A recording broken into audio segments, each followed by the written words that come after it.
Ever wondered how to make the perfect red velvet cake at home? This luxurious dessert, with its vibrant hue and unique texture, has its roots in the culinary traditions of the American South. Its distinctive flavor, a blend of cocoa and buttermilk, is a delightful surprise for the taste buds. Many of us have savored this treat in cafes and bakeries and yearn to replicate it in our own kitchens. Well, your wait is over.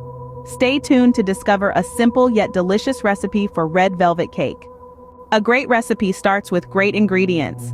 For our delectable red velvet cake, we've got a mix of classic baking staples and a couple of special items. We'll need cake flour for that light, airy texture. We'll add some unsweetened cocoa powder for a hint of chocolatey goodness and baking soda for a nice rise. Then we have the unsalted butter and sugar to give our cake its rich, sweet base. We'll also need eggs, buttermilk, and vinegar to ensure our cake is moist and tender. Let's not forget the vanilla extract for that warm, comforting flavor and red food coloring for our cake's signature hue. Now for the cream cheese frosting, we'll need cream cheese, butter, powdered sugar, and vanilla extract. This frosting will be the crowning glory of our red velvet cake. Now that we have our ingredients ready, it's time to begin the baking process. Baking a red velvet cake requires precision and patience. Let's dive into the process. First things first, preheat your oven to 350 degrees Fahrenheit, a warm embrace for our soon-to-be cake. While the oven is getting ready, let's prepare the cake pans. Line them with parchment paper and lightly grease it. A well-prepared pan is the secret to a cake that pops out perfectly. Now, onto the ingredients. In one bowl, gather your dry components: flour, cocoa powder, baking powder, and a pinch of salt. Give them a good whisk until they're well acquainted. In another bowl, let's tackle the wet ingredients. Blend together sugar, oil, eggs, and that all-important red food coloring.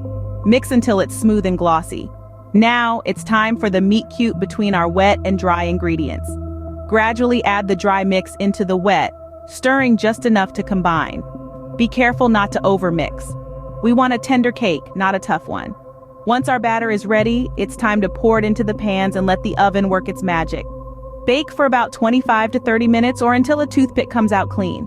Meanwhile, you can prepare the cream cheese frosting. Beat together cream cheese, butter, powdered sugar, and a dash of vanilla until it's creamy and dreamy. Once the cake is cooled, slather it generously with the frosting, spreading it evenly. And voila! Your homemade red velvet cake is ready to be devoured. So, there you have it, the perfect homemade red velvet cake. We've journeyed through gathering the ingredients, mixing them just right, and baking to perfection. Every step is crucial.